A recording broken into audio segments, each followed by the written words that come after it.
Fuentes de enfermedad y de sanación en la familia.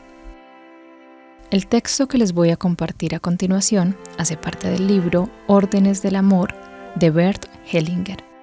Acá vamos a entender un poquito sobre algunos pactos que hacemos con nuestros familiares y cómo en ocasiones repetimos consciente o inconscientemente patrones dañinos, enfermedades y cosas que nos afectan a lo largo de nuestra existencia. Cielo y tierra. Lo que aquí se dice del cielo describe lo que en la familia y en la red familiar como comunidades de personas unidas por el destino conduce a enfermedades graves, a accidentes o al suicidio.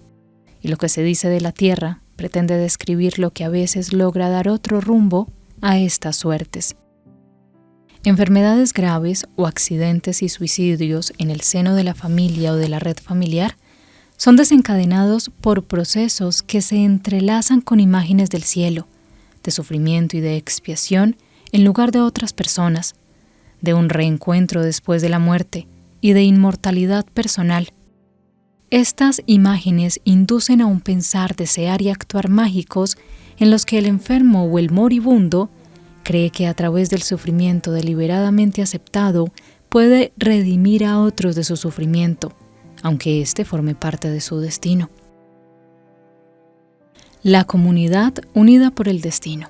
A esta comunidad de personas unida por el destino, en la que obran estas ideas fatales, pertenecen los hermanos, los padres y sus hermanos, los abuelos, a veces algún bisabuelo, y todos los que hicieron sitio para uno de estos miembros de la familia. Entre los que hicieron sitio cuentan los cónyuges anteriores de los padres y de los abuelos, o las relaciones comparables a un matrimonio, por ejemplo, los noviazgos anteriores. Asimismo, forman parte de esta categoría todos aquellos por cuya desaparición o desgracia otros pudieron acceder a esta comunidad o tuvieron alguna ventaja en otro ámbito. El vínculo y sus consecuencias. En esta comunidad unida por el destino, todos se hallan atados a todos. El vínculo creado por el destino es más fuerte de los hijos hacia los padres, entre hermanos y entre marido y mujer. Asimismo, se crea un vínculo especial entre las personas que entraron en el sistema posteriormente y aquellos que les hicieron un sitio, especialmente si estos tuvieron una suerte difícil. Por ejemplo, un vínculo así puede desarrollarse entre los hijos del segundo matrimonio de un hombre y su primera mujer, muerta ésta de parto. El vínculo es menos fuerte de padres a hijos y más débil de aquellos que hicieron un sitio a los que les siguieron en ese lugar, por ejemplo, de una novia anterior del marido a su mujer posterior. Similitud y compensación. Por este vínculo, pues, los posteriores y más débiles pretenden sujetar a los anteriores y más fuertes para que no se vayan, o si ya se fueron, desean seguirles. Por este vínculo, los que tienen ventaja pretenden asemejarse a los que sufren la desventaja.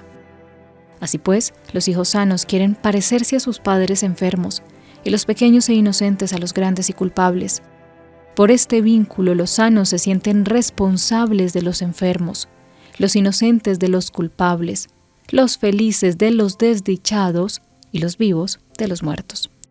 Por tanto, los que reciben la ventaja están dispuestos a arriesgar y a ofrecer tanto su salud como su inocencia, tanto su vida como su felicidad, por la salud, la inocencia, la vida y la felicidad de otros, ya que albergan la esperanza de poder asegurar o salvar la vida y la felicidad de otros miembros de esta comunidad, renunciando a su propia vida y a su propia felicidad, y esperan poder recuperar y restablecer la vida y la felicidad de otros, aunque éstas ya estén perdidas. Así pues, del vínculo y del amor que este vínculo comporta en la comunidad de la familia y de la red familiar, nace la necesidad imperiosa de llegar a un equilibrio entre la ventaja de unos y la desventaja de otros, entre la inocencia y la felicidad de unos y la culpa y la desdicha de otros, entre la salud de unos y la enfermedad de otros, y entre la vida de unos y la muerte de otros. Es esta necesidad la que lleva a una persona a desear también la desdicha cuando otro miembro de su sistema familiar fue desdichado. Cuando alguien cae enfermo o contrae una culpa, una persona sana o inocente también enferma o se hace culpable. Y cuando una persona querida muere, otra persona próxima a ella desea morir también. En el seno de esta comunidad tan estrechamente unida por el destino, el vínculo y la necesidad de compensación llevan a la participación y a la imitación de la culpa y de la enfermedad de otros, de su destino y de su suerte. Asimismo, se intenta pagar la salvación de otros con la desgracia propia, la curación de otros con la propia enfermedad, la inocencia de otros con la culpa o la expiación propia, y la vida de otros con la propia muerte. La enfermedad sigue al alma. Dado que esta necesidad de semejanza y compensación anhela la enfermedad y la muerte, por así decirlo, la enfermedad sigue al alma. Por tanto, aparte de la ayuda médica en un sentido más estricto, la sanación requiere también la ayuda de personas que conocen las necesidades del alma, bien sea que el médico mismo reúna ambos aspectos, bien sea que otra persona complemente el trabajo médico atendiendo la psique.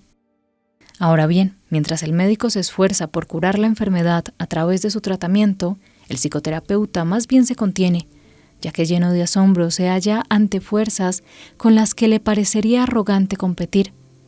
Así pues, intenta cambiar un destino fatal estando en sintonía con estas fuerzas, convirtiéndose más bien en su aliado que en su enemigo. A esto quisiera referir un ejemplo. Mejor que sea yo que tú. Durante una hipnoterapia, una joven paciente de esclerosis múltiple se vio a sí misma de niña arrodillada delante de la cama de su madre paralítica, formulando interiormente este propósito: querida mamá, mejor que sea yo que tú. Para los demás participantes del grupo fue una experiencia profundamente conmovedora ver cuánto una hija ama a sus padres, y la mujer joven se sentía en paz consigo misma y con su suerte. Una participante, sin embargo, no pudo soportar ese amor dispuesto a tomar sobre sí enfermedades, dolores e incluso la muerte por el bien de la madre.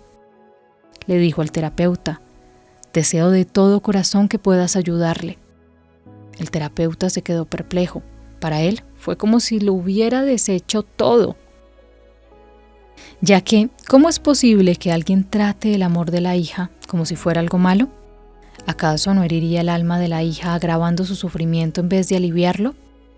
¿Acaso la hija no guardaría aún más celosamente su amor a la madre, aferrándose aún más apasionadamente a su esperanza y a su propósito, surgido en aquel momento, de salvar a la madre amada a través de su propio sufrimiento?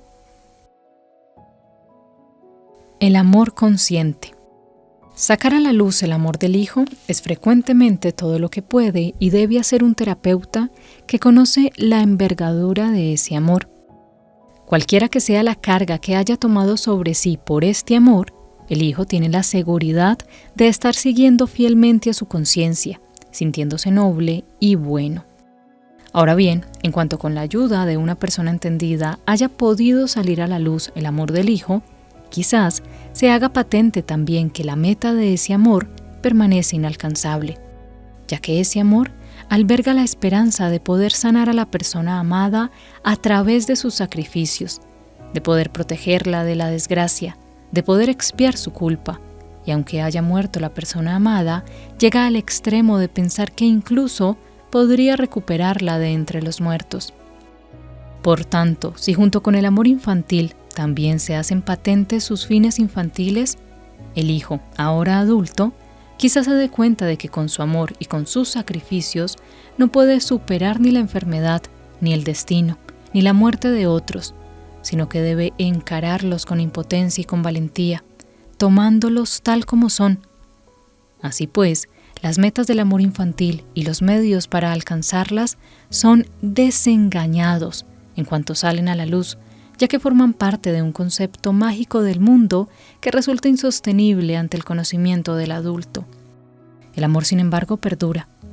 Una vez descubierto, el mismo amor que en otros momentos llevaba a la enfermedad, ahora se une al conocimiento para buscar otra solución, Una solución consciente, neutralizando las influencias enfermizas allí donde aún es posible. En este sentido, el médico y otros terapeutas quizás puedan señalar determinados pasos, pero solo si el amor del hijo, porque ellos lo vieron, sigue estando a la vista, y solo si este amor por su reconocimiento puede dirigirse a algo nuevo y más grande. Aunque tú te vayas, yo me quedo. ¿Cuál sería pues la solución que realmente ayuda y sana cuando esta dinámica aparece en la conversación con el enfermo? Toda buena descripción de un problema siempre contiene ya su solución, y esta obra ya a través de la misma descripción. La solución comienza en el momento en el que se descubre la frase nociva y el paciente la pronuncia y la afirma ante la persona amada, con toda la fuerza del amor que le impulsa. Prefiero desaparecer yo antes que tú. En este punto es importante que la frase se repita hasta que la persona amada aparezca realmente como persona, y a pesar de todo el amor, se perciba y se reconozca como separada del propio yo. De lo contrario, se mantienen la simbiosis y la identificación, malográndose la distinción y la separación fundamentales para una solución. En cuanto se logra pronunciar esta frase con amor, se trazan unos límites claros, tanto alrededor de la persona amada como alrededor del propio yo, separando así el propio destino del de la otra persona. Además, la frase obliga a la persona a ver no solo su propio amor, sino también el amor de la persona amada, y la obliga a darse cuenta de que aquello que pretende hacer en lugar de la persona amada supone para ésta más una carga que una ayuda. Entonces también es el momento de decirle otra frase más a la persona amada. Querido padre, querida madre, querido hermano, querido hermana, quien quiera que sea, aunque tú te vayas, yo me quedo. A veces, sobre todo si la frase se dirige al padre o a la madre, el paciente aún añade: querido padre, querida madre, bendíceme aunque tú te vayas y yo aún me quede. Contaré un ejemplo. El padre de una mujer tenía 2 hermanos disminuidos, el uno sordo, el otro psicótico. Él mismo sentía la necesidad de unirse a sus hermanos para compartir su suerte y mostrar su lealtad hacia ellos, ya que no podía soportar su propia felicidad al lado de la desdicha de ellos. Su hija, sin embargo, notó el peligro y saltó a la brecha. En lugar de su padre, se puso ella al lado de los hermanos, y en su corazón le decía al padre: querido papá, prefiero irme yo con tus hermanos antes que tú. Querido papá, prefiero compartir yo su desgracia antes que tú. La hija desarrolló una anorexia. Pero, ¿cuál sería la solución para ella? Tendría que pedirles a los hermanos del padre, aunque solo fuera en su interior: por favor, bendecid a mi padre si se queda con nosotros, y bendecidme a mí si me quedo con mi padre.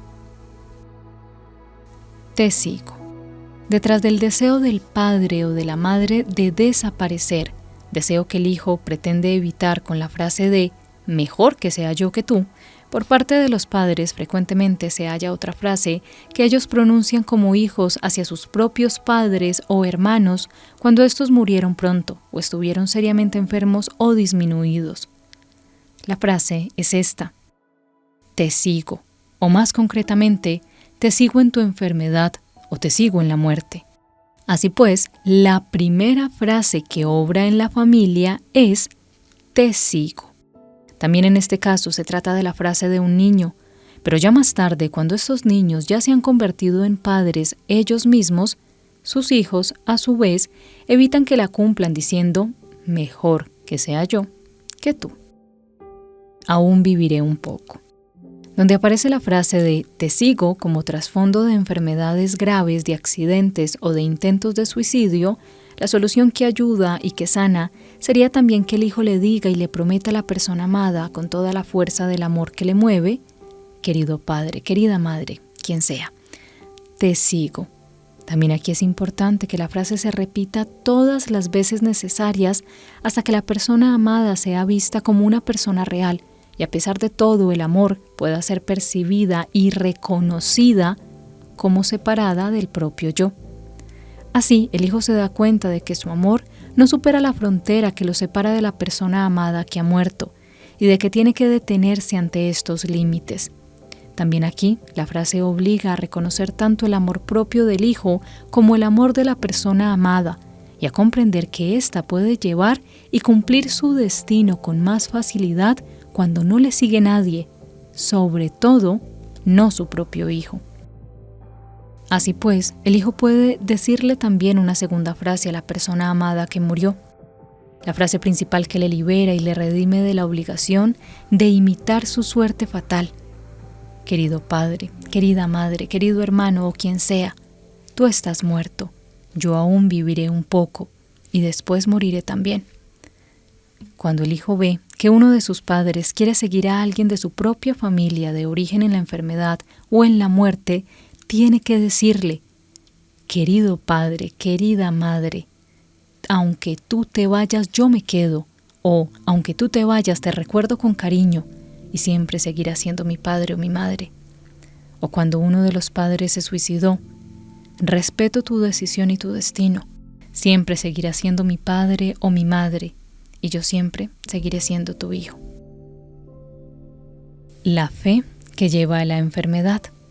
Ambas frases, mejor que sea yo que tú y te sigo, se dicen y se cumplen con la conciencia tranquila y con la convicción de ser inocente. Al mismo tiempo se corresponden con el mensaje y el tiempo cristianos. Por ejemplo, con la palabra de Jesús en el Evangelio según San Juan: nadie tiene mayor amor que el que da su vida por sus amigos. Y también se corresponden con la exhortación a sus discípulos para que lo siguiesen en el camino de la cruz hasta la muerte. La doctrina cristiana de la redención a través del sufrimiento y de la muerte y el ejemplo de santos y héroes cristianos afirman la convicción y la esperanza del niño de poder tomar sobre sí la enfermedad, la desgracia y la muerte en lugar de otros. Asimismo, afirman la idea de que, pagándole a Dios y al destino con su propio sufrimiento y con su propia enfermedad, podría librar a otros de su sufrimiento y de su enfermedad, o salvarlos de su muerte muriendo él mismo. Y si en la tierra no lograra su salvación, nuevamente podría encontrar a las personas amadas que la muerte le arrebató, perdiendo como ellos la vida y volviendo a encontrarla, según cree, a través de la muerte. El amor que sana.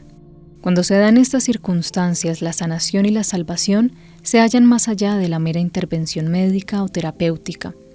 Exigen una realización religiosa, una conversión a algo más grande que supera todo pensar y desear mágicos y los despoja de su poder. Este algo más grande sería, a diferencia de la promesa engañosa del cielo, la tierra. Quien afirma la tierra con ello afirma tanto su plenitud como su principio y su final. A veces el médico u otra persona que acompaña a la persona afectada puede preparar y apoyar esta realización. Esta, sin embargo, no está a su disposición ni responde a ningún método, como si de una relación de causa y efecto se tratara. Cuando se logra, se pide lo último y se experimenta como una gracia. Como ejemplo de esta conversión a algo más grande, presento otra vez una historia que ya aparece en otro contexto similar y bajo el título La fe mayor. Su tema, sin embargo, me parece esencial para la comprensión de las ideas expuestas. Fe y amor. Un hombre en sueños oyó una noche la voz de Dios que le decía: levántate, toma a tu hijo, a tu único y bien amado hijo, llévalo al monte que te señalaré, y allí ofrécemelo en holocausto. Por la mañana el hombre se levantó, miró a su hijo, su único hijo y bien amado. Miró a su mujer, la madre del niño, y miró a su Dios. Cogió al niño, lo llevó al monte, construyó un altar, le ató las manos al niño y sacó un cuchillo para sacrificarlo. Pero en ese momento oyó otra voz, y en lugar de su hijo, sacrificó un cordero. ¿Cómo mira el hijo al padre? ¿Como el padre al hijo? ¿Como la mujer al hombre? ¿Como el hombre a la mujer? ¿Cómo miran ellos a Dios? ¿Y cómo Dios, suponiendo que exista, los mira a ellos? También otro hombre por la noche oyó en sueños la voz de Dios que decía: levántate, toma a tu hijo, tu único y bien amado hijo, llévalo al monte que te señalaré, y allí ofrécemelo en holocausto. Por la mañana el hombre se levantó, miró a su hijo, su único hijo y bien amado, miró a su mujer, la madre del niño, y miró a su Dios y le respondió cara a cara: no lo haré. cómo mira el hijo al padre, cómo el padre al hijo, cómo la mujer al hombre, cómo el hombre a la mujer, cómo miran ellos a Dios y cómo Dios, suponiendo que exista, los mira a ellos. La enfermedad como expiación. Otra dinámica que conduce a enfermedades y al suicidio, a accidentes y a la muerte es el deseo de expiar una culpa. A veces se concibe como culpa lo que sobrevino de forma imprevista o lo que sustrajo a toda influencia humana, por ejemplo, un aborto, la enfermedad, la minusvalía o la muerte temprana de un hijo. En estos casos es de gran ayuda mirar a los muertos con amor, encarar el dolor y dejar en paz lo que ya esté pasado. Asimismo, cuando el destino de una persona encierra incidentes que a otros les causaron algún daño, mientras que para él resultaron ser ventajosos o incluso les debe su salvación o su vida, también estos hechos se viven como una culpa. Por ejemplo, si la madre de un niño muere en el parto. Pero también existe la culpa real, responsabilidad personal de una persona. Por ejemplo, cuando alguien abortó o dio a su hijo en adopción sin que hubiera necesidad auténtica, o si sin escrúpulos exigió o hizo algo grave a otra persona. Frecuentemente se pretende reparar la culpa personal o la que forma parte de un destino a través de la expiación, pagando el daño hecho, dañándose a sí mismo, saldando la culpa a través de la expiación y, según se cree, compensándola de esta manera. También estos procesos, por muy perjudiciales que sean para todos los implicados, son fomentados por enseñanzas y ejemplos religiosos. Por ejemplo, la fe en el sufrimiento y la muerte redentores, y la fe en la purificación del pecado y de la culpa a través del autocastigo o del sufrimiento sobrevenido desde afuera. La enfermedad como consecuencia de la negación de tomar a los padres. Otra actitud que conduce a enfermedades graves es la negación del hijo de tomar a sus padres con amor y de honrarlos como sus padres. Tales hijos se elevan sobre la tierra porque ante un cielo u otra instancia superior se consideran mejores y elegidos. Así, por ejemplo, existen casos de enfermos de cáncer que prefieren morir antes que inclinarse ante su madre o su padre. Honrar a los padres significa honrar la tierra. Quien cree en el cielo quizás cree que con su ayuda podría elevarse sobre la tierra y sobre sus padres. Honrar a los padres, sin embargo, significa honrar la tierra. Honrar a los padres significa tomarlos tal como son, y honrar la tierra significa tomarla y amarla tal como es, con la vida y la muerte, con la salud y la enfermedad, con el principio y el final. Esta, sin embargo, es la realización auténticamente religiosa que antes se llamaba entrega y adoración. La experimentamos como último desprendimiento, que da todo y toma todo, y que toma todo y da todo con amor. A este respecto, aún contaré una historia. Podría titularse Felicidad Dual, pero aquí la llamo Ser y no ser. Un hombre que estaba buscando pidió a un mercader una limosna. El mercader por un momento lo miró y preguntó al dársela: ¿Cómo puede ser que tú me tengas que pedir a mí aquello que te falta para tu sustento y al mismo tiempo me menosprecies a mí y también mi vida cuando nosotros te concedemos lo que necesitas? El monje respondió: comparado con lo último que busco, todo lo demás parece poco.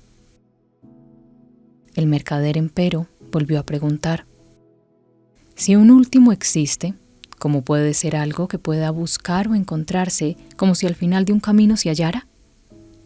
¿Cómo podría uno salir a su encuentro y, como si entre otras muchas cosas fuera una, apoderarse de ello? ¿Y cómo, por otra parte, podría uno volverle las espaldas y menos que otro ser llevado por ello o estar a su servicio? El monje contestó: lo último encuentra el que renuncia a lo cercano y lo presente. El mercader siguió razonando: si un último existe, es próximo a cada uno, aunque, como en todo ser, un no ser, y en todo ahora un antes y un después, esté escondido en aquello que aparece y permanece. Comparado con el ser que experimentamos como pasajero ilimitado, el no ser nos parece infinito, igual que el de dónde y el adónde comparado con el ahora. El no ser, sin embargo, se nos revela en el ser, igual que el de dónde y el adónde en el ahora. El no ser, como la noche y la muerte, es principio sin conocimiento, y solo brevemente, igual que un relámpago, nos destella su mirada en el ser. Así, lo último también a nosotros se nos acerca solo en lo próximo y resplandece ahora. Ahora también el monje preguntó: si lo que dices fuera la verdad, ¿qué quedaría aún para ti y para mí? El mercader le dijo: aún nos quedaría por un tiempo la tierra.